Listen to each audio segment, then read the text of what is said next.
No sé si has tenido alguna vez esa sensación de que el universo se ríe en tu cara.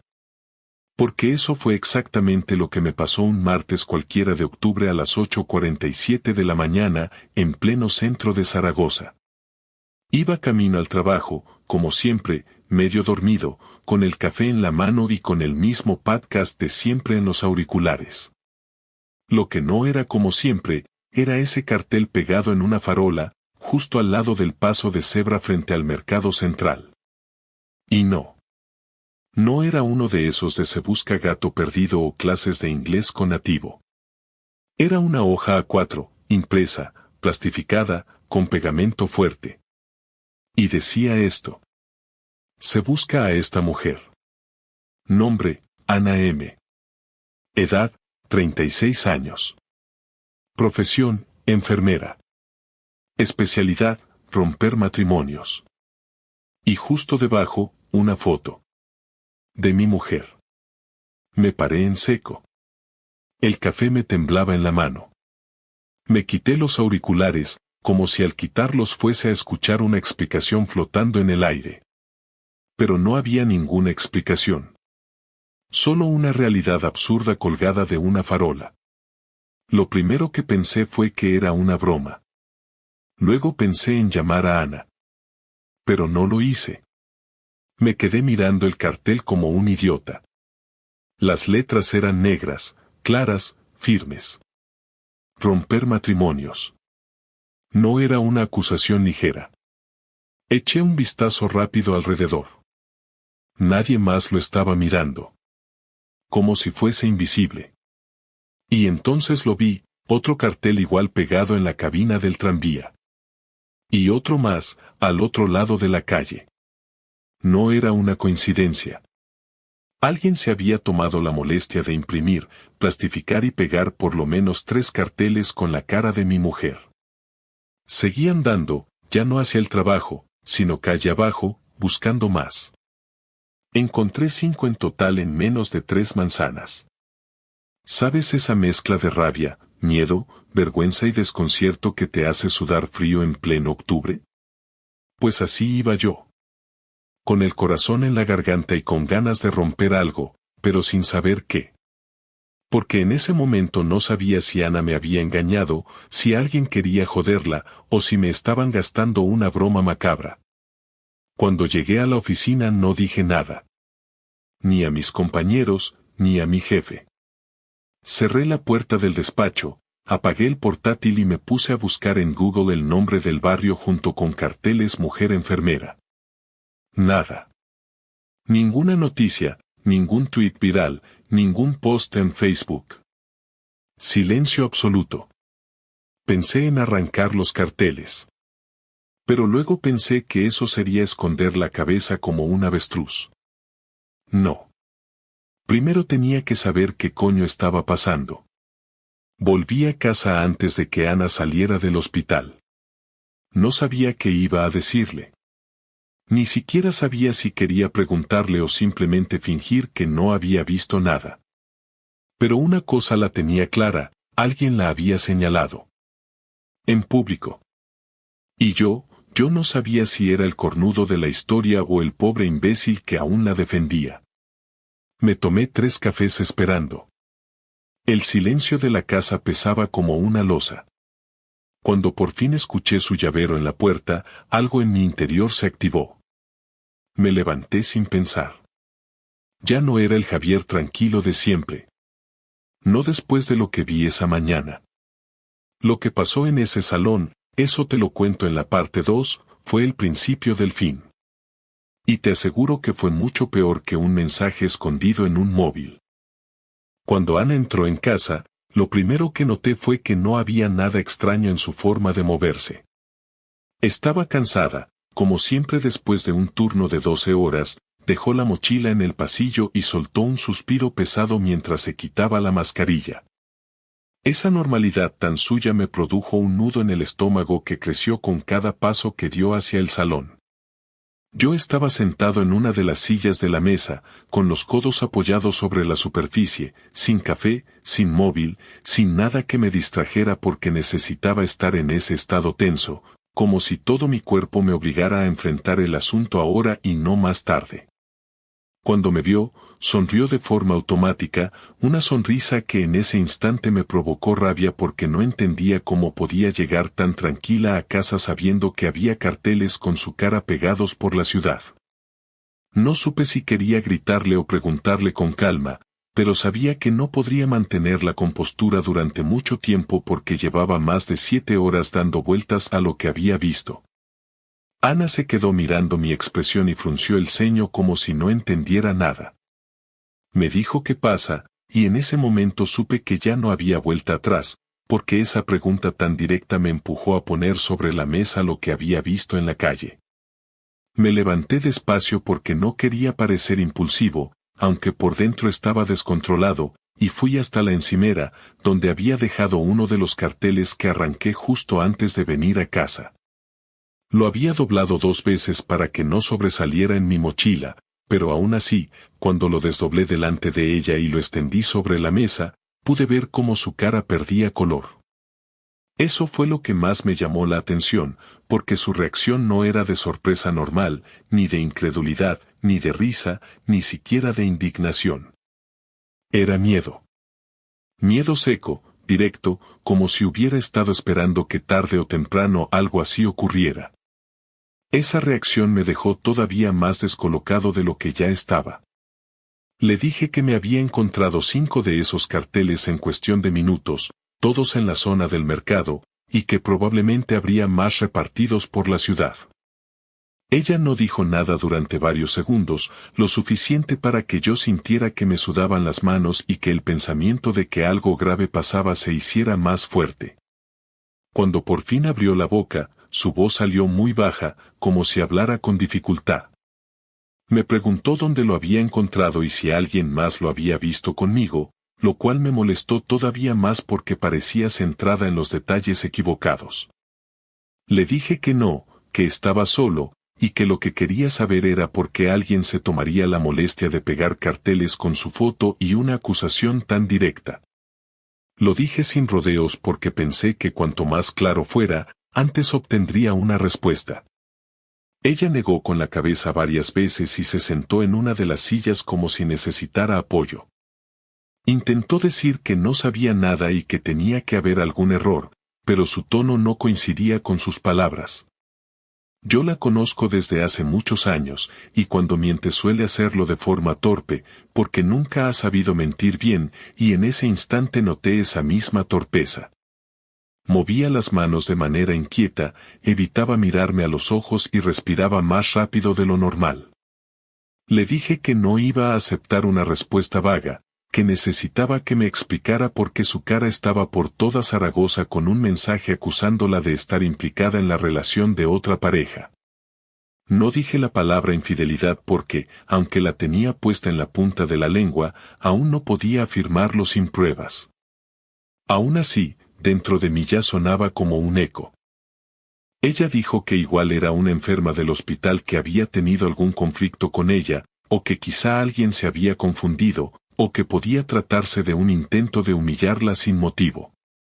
Eran explicaciones sueltas, improvisadas, sin base, dichas con la esperanza de calmarme y que yo diera el asunto por cerrado. Yo le respondí que ese tipo de carteles no los hace alguien por error ni por un simple enfado, que alguien había querido que yo lo viera o que la ciudad lo viera, y que era evidente que había un motivo detrás. Ana insistió en que no había tenido problemas con nadie, pero lo dijo de forma tan poco convincente que sentí como se me tensaban los hombros. Me quedé callado un momento porque necesitaba ordenar las ideas antes de seguir. Le dije que necesitaba saber si había alguien en su vida que yo no conociera, alguien con quien hubiera tenido algo más allá de una simple conversación de trabajo, alguien que pudiera sentirse tan dolido como para hacer esto. Ana me miró con una mezcla de sorpresa y miedo, como si nunca hubiera pensado que yo llegaría a plantear esa posibilidad tan directamente. Después de unos segundos eternos, negó otra vez, pero de nuevo lo hizo sin firmeza, y eso me llevó a presionarla más. La conversación entonces dejó de ser suave, dejó de ser una búsqueda tranquila de explicaciones, y se convirtió en un intercambio tenso en el que mis preguntas salían cada vez más rápidas y más duras, y sus respuestas eran cada vez más débiles.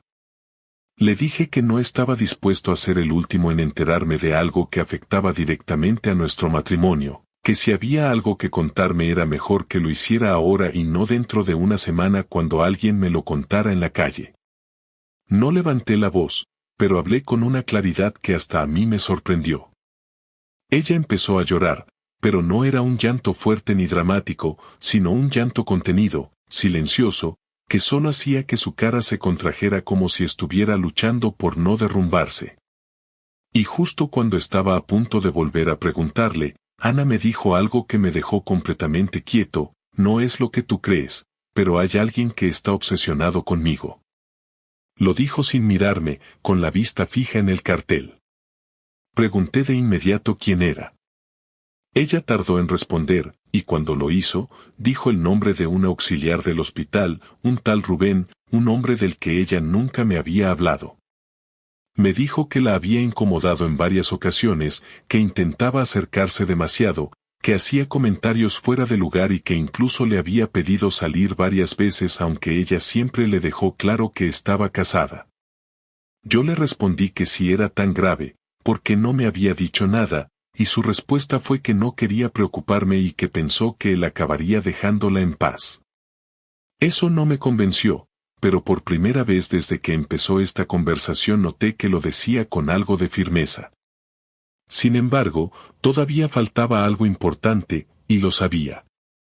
Le pregunté si había pasado algo más, algo que me estuviera ocultando, pero Ana negó con más fuerza que antes y me dijo que nunca había tenido nada con él, que jamás le había dado pie a nada y que si había pegado esos carteles era porque estaba resentido o porque quería destruirle la reputación. No supe qué pensar porque la historia era verosímil y absurda a la vez. Me levanté de la silla y caminé por el salón porque sentía que si me quedaba quieto iba a explotar. Le dije que necesitaba tiempo para procesarlo, que no sabía si creía toda la historia, pero que sabía que algo no encajaba del todo. Ella volvió a llorar, me pidió que no pensara lo peor y me dijo que me quería, pero esas palabras, en ese instante, no tenían el mismo peso que antes. Me encerré en mi despacho porque necesitaba estar solo y pensar, pero mientras cerraba la puerta oí como Ana seguía hipando en silencio. No supe si me daba pena o rabia, pero sí supe que no podía dejar este asunto así. Y aunque esa noche no pasó nada más, algo dentro de mí ya sabía que no tenía toda la verdad. Y que iba a encontrarla. La noche después de aquella conversación fue una de las más pesadas que he vivido desde que tengo memoria, porque aunque intenté dormir en mi despacho, no conseguí cerrar los ojos más de 10 minutos seguidos. Cada vez que lo intentaba, mi cabeza volvía a las mismas preguntas, una detrás de otra, como si fueran piezas que intentaban encajar en un puzzle que yo sabía que tenía huecos. La historia de Ana sobre ese tal Rubén podía ser cierta, desde luego, pero había detalles que no encajaban y la forma en la que había reaccionado al ver el cartel no me había parecido la reacción de alguien completamente inocente. No tenía claro si estaba ocultando algo, si realmente tenía miedo de ese tipo o si intentaba protegerse de otra cosa que yo todavía no conocía. Cuando finalmente se hizo de día, yo seguía igual, sin haber avanzado nada en mis conclusiones, aunque si tenía decidida una cosa, no podía seguir confiando solo en lo que ella me decía, necesitaba saber más por mi cuenta, aunque no me gustara la idea de meterme en terrenos que nunca pensé que tendría que pisar dentro de mi matrimonio. A las 7 de la mañana escuché a Ana preparar café en la cocina y durante unos segundos dudé si salir o quedarme en silencio, pero al final decidí que lo mejor era aparentar cierta normalidad para no levantar sospechas antes de tiempo.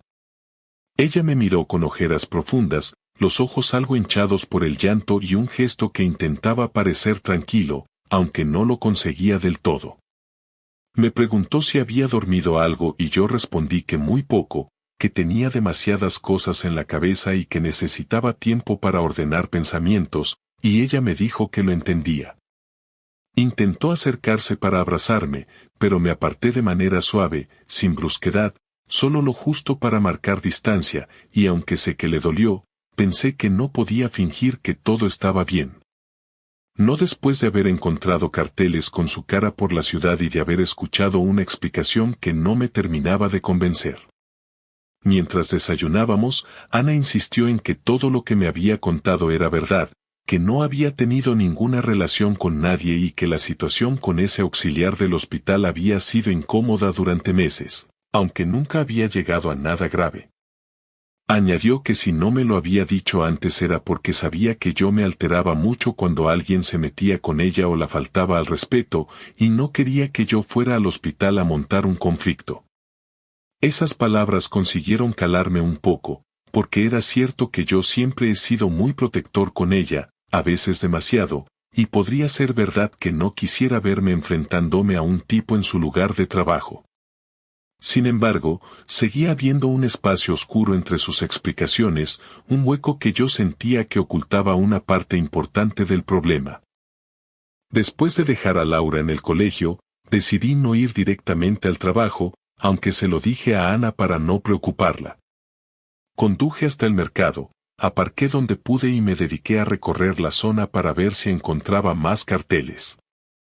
Ya habían arrancado algunos, otros estaban medio rotos, y unos cuantos seguían intactos en las farolas y en la entrada de varios comercios. Me quedé un rato mirando uno que estaba pegado en una parada de autobús, porque aunque ya lo había visto antes, ahora me fijaba en las reacciones de la gente, que pasaba delante sin prestarle atención, como si fuera publicidad cualquiera.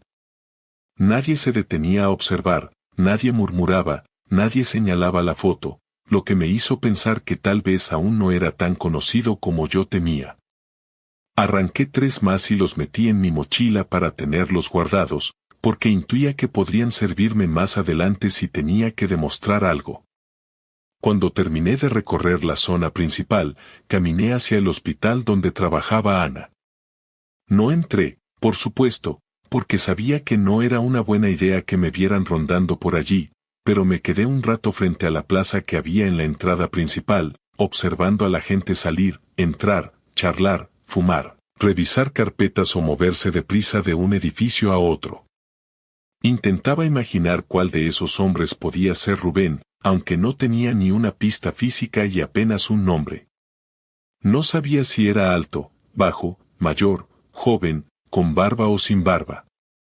Lo único que sabía era que Ana lo describió como insistente y desagradable, pero esa descripción tan amplia podía coincidir con muchos hombres del mundo.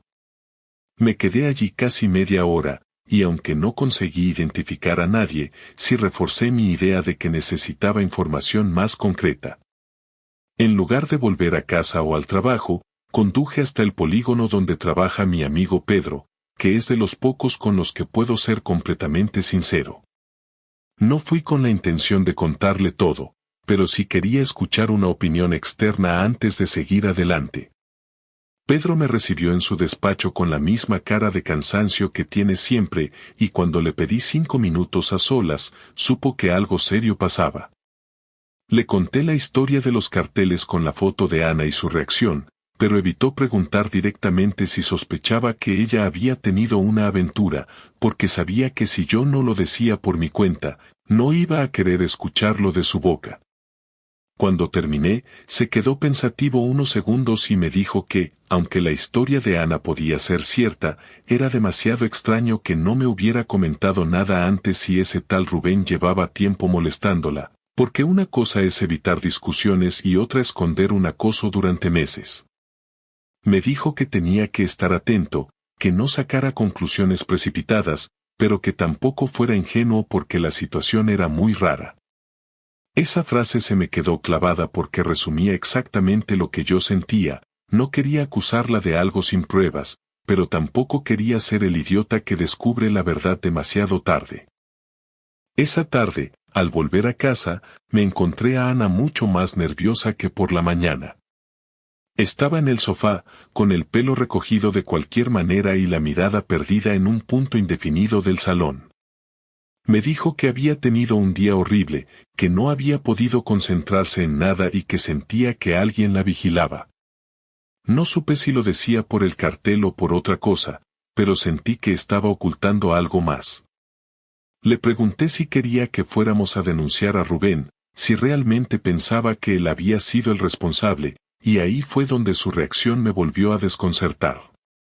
Me dijo que no, que denunciarlo solo empeoraría la situación, que ese tipo era imprevisible y que prefería no provocarlo más. Y esa respuesta me pareció demasiado protectora hacia alguien que supuestamente la había acosado durante meses. Le dije que no entendía nada, que si ese hombre era tan peligroso entonces había que frenarlo, pero ella insistió en que no, que de momento no quería mover nada hasta que las cosas se calmaran. Esa noche, mientras ella intentaba descansar, yo me quedé en el salón repasando mentalmente todos los detalles, desde el instante en que vi el primer cartel hasta la conversación que acabábamos de tener. Era imposible no pensar que había otro elemento del que no me hablaba, algo que seguramente estaba en el centro de todo esto. Tenía la sensación de que la historia de Rubén solo era una parte de la verdad, que no era completamente falsa, pero tampoco totalmente real. Había demasiados huecos, demasiados silencios, demasiadas reacciones que parecían medidas. Y entonces tomé una decisión que no me gustó, porque nunca pensé que me vería haciendo algo así, pero entendí que era necesario si quería llegar al fondo del asunto. Sabía que no podía confiar únicamente en lo que Ana me decía. Necesitaba comprobar cosas por mi cuenta. Y aunque no sabía todavía cómo lo iba a hacer ni por dónde empezar, sí sabía que no iba a quedarme quieto esperando a que la verdad apareciera sola. Esa fue la primera vez que entendí que este asunto iba a llegar mucho más lejos de lo que imaginaba. Y que la calma ya no iba a volver a nuestra casa durante un buen tiempo. Lo primero que hice a la mañana siguiente fue ir a trabajar como si todo estuviera en orden, pero en realidad no tenía la cabeza en nada relacionado con informes ni con llamadas de clientes ni con las reuniones absurdas que tanto abundan en mi oficina. Ese día me dediqué a observar más que a participar, fingiendo que estaba concentrado mientras en realidad organizaba mentalmente los pasos que debía seguir para saber si lo que Ana me estaba contando era o no la verdad completa. No se trataba de espiarla ni de controlarla porque nunca he sido así, pero en este caso no me sentía un paranoico, me sentía un tipo que simplemente quería saber a qué se enfrentaba. Después de tantos años juntos, sentía que había derecho a conocer la verdad de lo que pasaba dentro de mi propia casa, especialmente cuando algo tan serio como la reputación de mi mujer estaba expuesta en la calle y yo era el único que parecía querer descubrir de dónde venía todo eso. Así que empecé por lo más básico y lo más directo, busqué el nombre completo de Rubén en Internet, junto al nombre del hospital, y en pocos minutos encontré su perfil en LinkedIn. Su nombre completo era Rubén Aguilar y efectivamente aparecía como auxiliar de enfermería desde hace 3 años en el mismo centro donde trabaja Ana. Esa confirmación me dejó una mezcla extraña entre alivio y desconfianza, porque sí, al menos ese tipo existía, no era una invención para despistarme, pero eso no aclaraba su relación real con Ana ni sus intenciones. Seguí buscando y encontré también su Instagram, tenía la cuenta pública, y ahí fue donde las cosas empezaron a tomar otro color. No me dediqué a revisar publicaciones con lupa, pero bastó con mirar las más recientes para notar que tenía fotos en su perfil que habían sido tomadas dentro del hospital, algunas en pasillos, otras en la zona de descanso, y en al menos 2 aparecía una figura de espaldas que, aunque borrosa, vestía la misma bata que Ana. No se veía el rostro, pero yo he vivido con ella suficientes años como para reconocer su postura, su forma de recoger el pelo, y hasta la manera en la que se apoya contra una pared cuando está cansada. No podía asegurarlo al 100%, pero si tenía que apostar, diría que era ella. Esas fotos tenían pocos comentarios, pero sí algunos likes, entre ellos de varias cuentas que también parecían de trabajadores del hospital. Estuve tentado de escribirle directamente, pero no lo hice. No era el momento. Antes quería ver con mis propios ojos si había algo más. Así que tomé una decisión que me incomodó más de lo que me gustaría admitir, fingí una cita médica para el día siguiente y, sin decirle nada a Ana, fui al hospital. Me presenté en la recepción con una excusa vaga sobre información de horarios y turnos, como si quisiera saber cómo funcionaba el servicio de atención para un familiar. Fue una mentira inofensiva, pero útil, porque así pude estar allí dentro un rato, caminar por los pasillos, observar a la gente y, con algo de suerte, cruzarme con el tal Rubén. No tardé más de 20 minutos en identificarlo. Era un tipo alto, delgado, con barba muy cuidada y un peinado que parecía sacado de una peluquería de moda, de esos que se miran mucho al espejo. Lo vi hablando con una compañera, riendo de manera exagerada, moviéndose por el pasillo con esa confianza molesta que tienen los que saben que caen bien a los demás. No me acerqué ni dije nada, solo me quedé observando desde una esquina, lo suficiente como para comprobar que, al menos físicamente, era exactamente el tipo de persona que Ana solía evitar. Por eso algo no me cuadraba. Ese mismo día, cuando Ana volvió del trabajo, me mantuve en silencio durante toda la cena.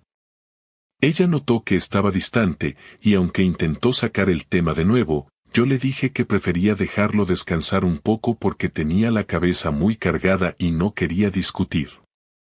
Fue cierto a medias, porque aunque no quería discutir, tampoco quería que se relajara pensando que el tema ya se había olvidado. Después de cenar, se duchó y se fue pronto a la cama. Yo me quedé en el salón revisando otra vez su comportamiento reciente, sus cambios de humor, su manera de hablar, la forma en la que evitaba ciertas preguntas y cómo, desde que apareció el cartel, parecía vivir con una tensión constante que no desaparecía del todo. Al día siguiente, tomé una decisión que fue más allá de lo que había hecho hasta entonces. Instalé una app de grabación de llamadas en mi móvil y otra en el portátil que usamos los dos en casa. Me sentí sucio haciéndolo, pero no iba a utilizarlo para espiarla todo el tiempo, solo quería tener algún tipo de registro si alguien más volvía a contactar con ella o si ella hablaba con alguien que pudiera darme más pistas. No iba a revisar su intimidad sin motivo, pero tampoco podía seguir esperando con los brazos cruzados. Esa noche pasó algo que me confirmó que no estaba equivocado en desconfiar. Cerca de la 1 de la madrugada, escuché que se levantaba al baño y, al volver, no se metió directamente en la cama.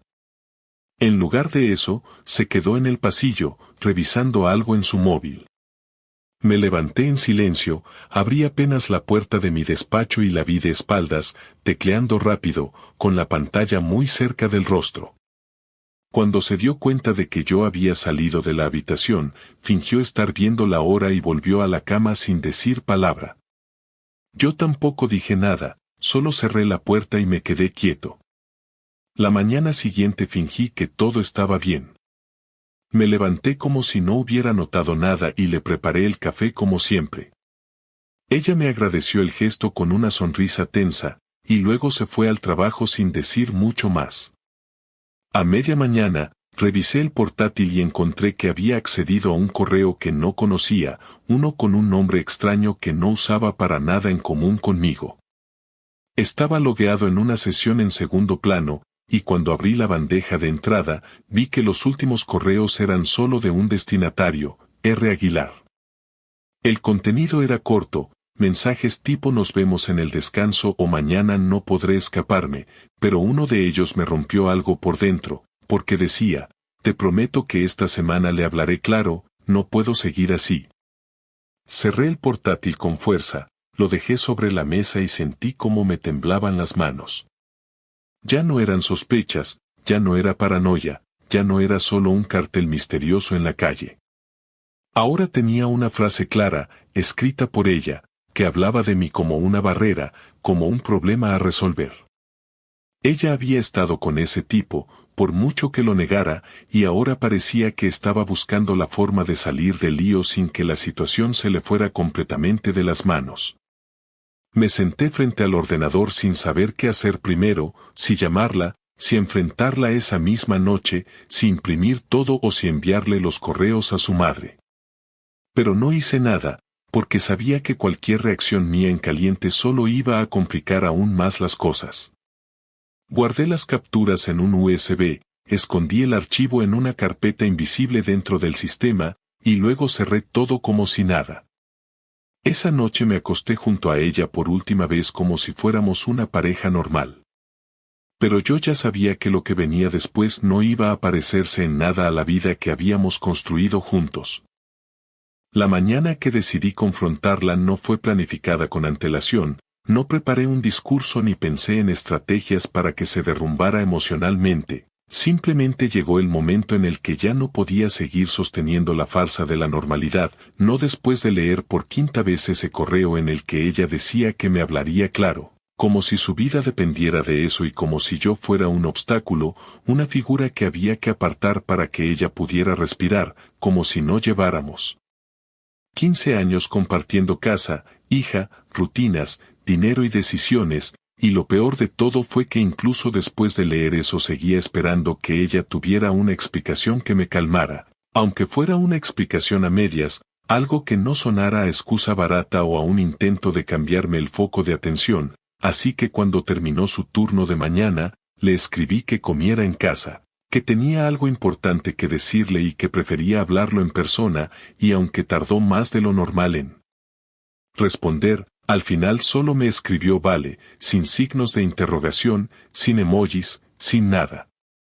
Preparé la mesa como si fuera una comida normal, puse 2 platos, serví el arroz que había hecho por la mañana y me senté a esperar con el portátil cerrado frente a mí, mientras el USB estaba metido en mi bolsillo derecho, aunque no sabía si iba a usarlo o no, pero tenerlo allí me daba cierta seguridad, como si necesitara tener la evidencia tangible de que lo que había visto no era una alucinación, ni una exageración mía. Ana llegó puntual, vestida aún con el uniforme del hospital, con el pelo recogido en una coleta floja, con cara de no haber dormido bien y con ese gesto entre resignado y tenso que ya se había vuelto habitual en las últimas semanas.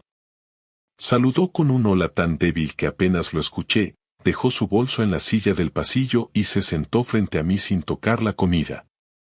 Yo tampoco comí.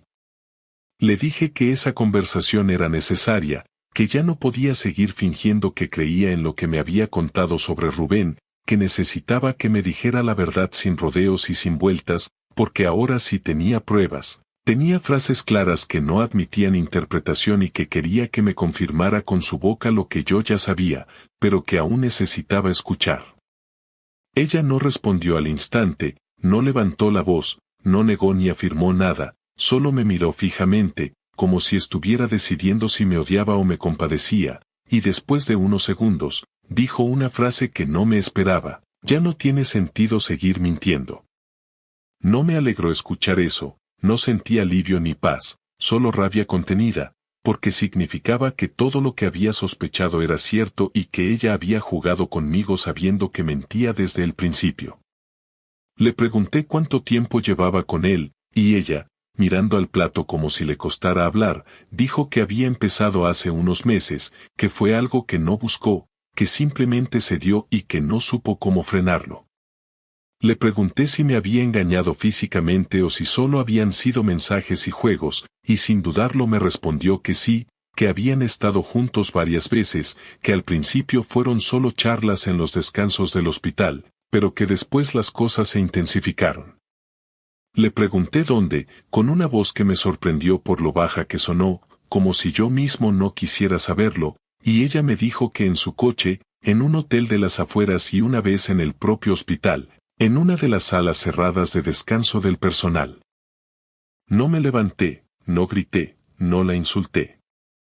Me quedé allí, completamente inmóvil, sintiendo que lo que escuchaba no me provocaba una explosión, sino un desgaste lento que se acumulaba en el pecho, como si cada frase de ella me hiciera más pesado el cuerpo.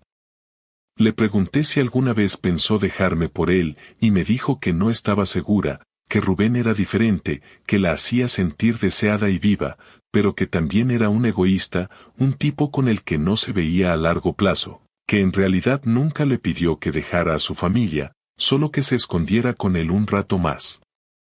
Esa parte fue la que más me jodió, porque significaba que ella había vivido esos encuentros como algo separado de su vida real, como si la familia fuera una habitación cerrada donde podía entrar y salir cuando quisiera sin consecuencias.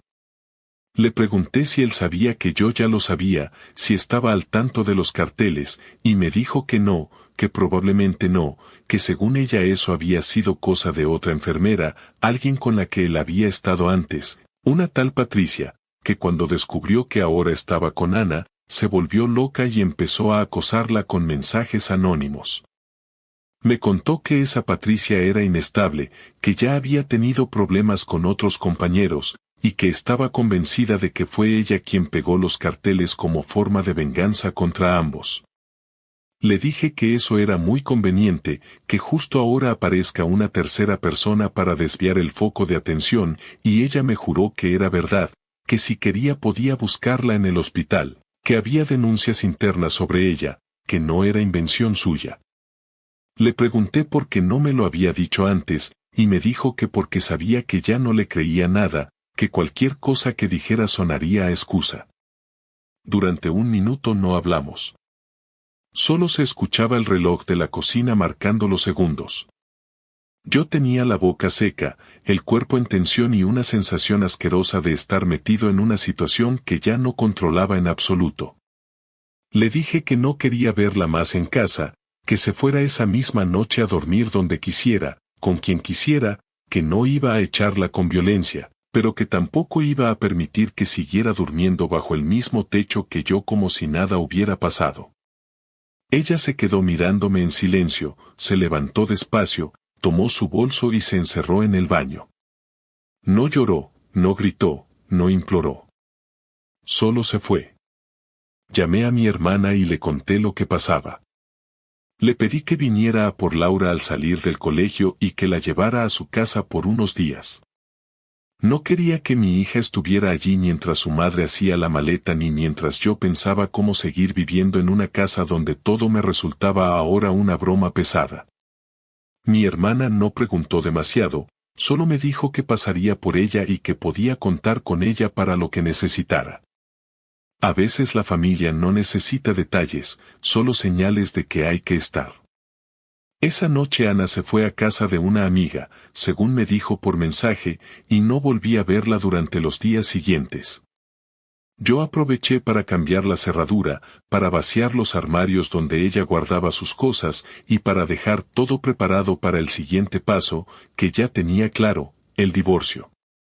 No iba a luchar por una mujer que había compartido su cuerpo con otro mientras venía a mi cama como si no pasara nada.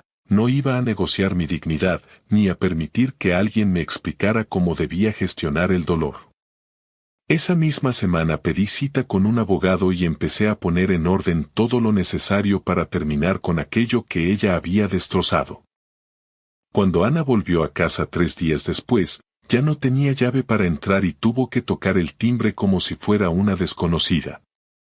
Yo estaba en el salón, revisando unos documentos del abogado, y tardé varios segundos en levantarme, no porque quisiera hacerla esperar a propósito, sino porque no me salía moverme con rapidez al saber que estaba del otro lado de la puerta.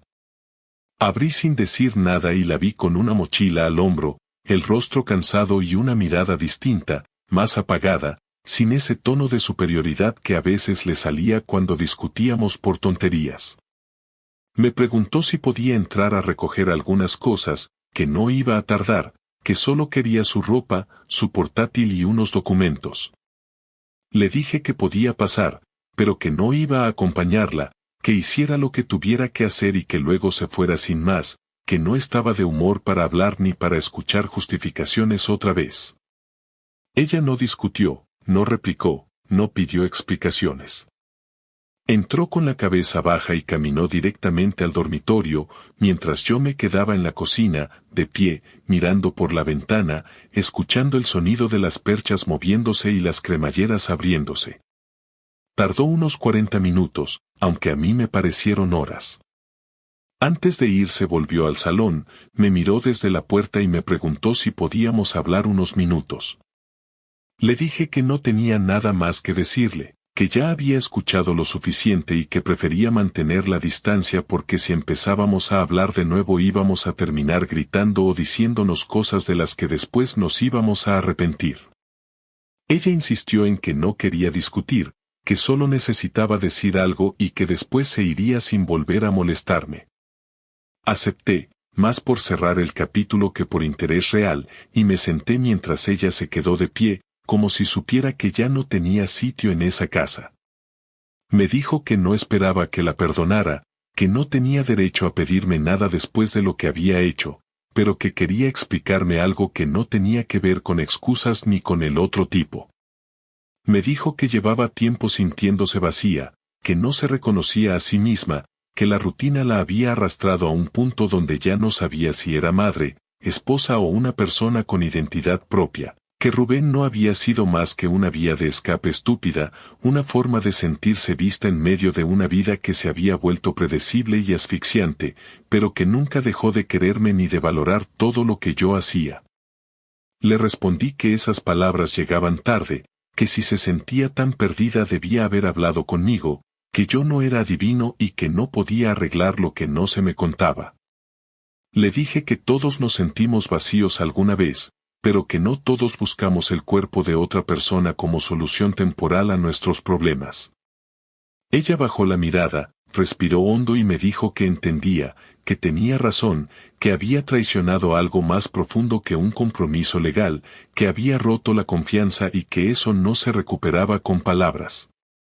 Le pregunté si seguía viéndose con él, si pensaba continuar esa relación, y me dijo que no, que desde que yo descubrí todo había cortado la comunicación con él, que lo había bloqueado y que no pensaba volver a buscarlo. No sé si lo decía en serio o si era una forma de suavizar el golpe, pero en ese momento ya no me importaba, porque para mí lo nuestro ya estaba terminado, más allá de lo que ella dijera o hiciera. Me levanté, le dije que tenía la cita con el abogado en 2 días y que le llegaría una propuesta para firmar el divorcio lo antes posible. Le aclaré que no pensaba pedirle nada que la perjudicara económicamente, que íbamos a hacer todo lo más justo posible por el bien de Laura, pero que no pensaba mantener una relación de cordialidad inmediata ni fingir una amistad que no me salía. Le pedí que buscara otro piso, que cuando tuviera un lugar donde vivir podríamos hablar sobre la custodia compartida y los horarios, pero que hasta entonces prefería que nos comunicáramos por mensaje o por correo, sin llamadas, sin visitas inesperadas. Ella asintió sin decir nada más, agarró su mochila y salió sin despedirse, sin mirar atrás. Cerré la puerta y sentí un vacío raro, no de tristeza ni de alivio, solo de agotamiento. Durante las semanas siguientes nos comunicamos solo para cosas puntuales sobre Laura. Ella se quedó en casa de una amiga y luego se mudó a un pequeño piso cerca del hospital. Me pidió ver a nuestra hija 3 tardes por semana, más fines de semana alternos, y aunque al principio me costó aceptarlo, entendí que Laura no tenía culpa de nada y que lo mejor para ella era tener una relación normal con su madre. La niña preguntó al principio por qué su madre ya no dormía en casa, y yo le dije que estábamos pasando por un momento difícil, que los adultos a veces necesitaban tiempo para resolver sus cosas. No le mentí, pero tampoco le conté todo, porque no creo que tenga sentido cargar a una niña de 12 años con una verdad que ni siquiera yo quería aceptar del todo. El divorcio fue rápido. Ana no puso trabas, no pidió nada fuera de lugar, firmó todo sin discutir y se comprometió a mantener la estabilidad de nuestra hija como prioridad. Supongo que en ese sentido fue honesta. Durante el proceso yo seguía sintiendo una mezcla de rabia, decepción, tristeza y, sobre todo, una sensación constante de estar reconstruyéndome desde cero, no porque ella se hubiera ido, sino porque todo lo que creía sólido se había desmoronado sin previo aviso. No lo hablaba con nadie, ni con amigos ni con mi hermana, solo con el abogado para los temas legales, y a veces con el psicólogo que decidí visitar cuando noté que había días en los que no tenía ganas ni de salir de la cama. No era depresión, o al menos no me lo diagnosticaron como tal, pero sí era una especie de saturación emocional que necesitaba soltar en algún sitio. Un día Ana me llamó, algo que no hacía desde que firmamos el divorcio. Me dijo que no me llamaba para molestar, que solo necesitaba agradecerme por no haber hecho del proceso un campo de batalla, que había hablado con una compañera que estaba en pleno divorcio y que la estaba pasando muy mal, y que eso le había hecho valorar la forma en que yo había manejado todo. Le dije que no lo hice por ella, sino por nuestra hija, porque no pensaba arrastrar a Laura por algo que no era su responsabilidad. Ella dijo que lo entendía, que me respetaba por eso, que no merecía el daño que le hizo y que no esperaba que la perdonara. Yo no le respondí a eso. Le dije que prefería no tener más conversaciones personales por el momento, que necesitaba seguir con mi proceso y que le deseaba que encontrara algo de paz en su nueva vida. Ella dijo que lo respetaba y colgamos. Ahora han pasado 3 meses desde aquella última llamada. Laura va y viene entre nuestras casas sin problemas, aunque a veces me pregunta cosas que no sé cómo responder. Yo sigo con mi trabajo, me compré una bicicleta nueva, retomé algunos hobbies que había dejado de lado, y, aunque suene simple, aprendí a estar solo sin sentirme vacío. No sé si volveré a confiar en alguien como lo hice con Ana, pero tampoco me obsesiona la idea. Entendí que hay cosas que simplemente pasan, no porque uno las merezca ni porque las busque, sino porque la gente cambia y a veces no tiene el valor de decirlo a tiempo. No puedo decir que me haya hecho más fuerte, pero sí me hizo más consciente. Ya no ignoro señales, no dejo pasar comportamientos que antes habría justificado, no callo cuando algo me molesta. No porque viva con miedo, sino porque aprendí a respetarme más. Lo que empezó con un cartel absurdo en una farola terminó siendo la puerta de salida de una vida que parecía estable, pero que estaba podrida por dentro. Y aunque al principio todo dolió más de lo que pensaba, hoy puedo decir que al menos ya no cargo con una mentira todas las noches. Si algún día me vuelvo a enamorar, será distinto. No mejor ni peor, solo distinto. Porque ahora sé lo que no estoy dispuesto a aceptar, y eso, después de todo, es lo único que me llevé limpio de todo esto.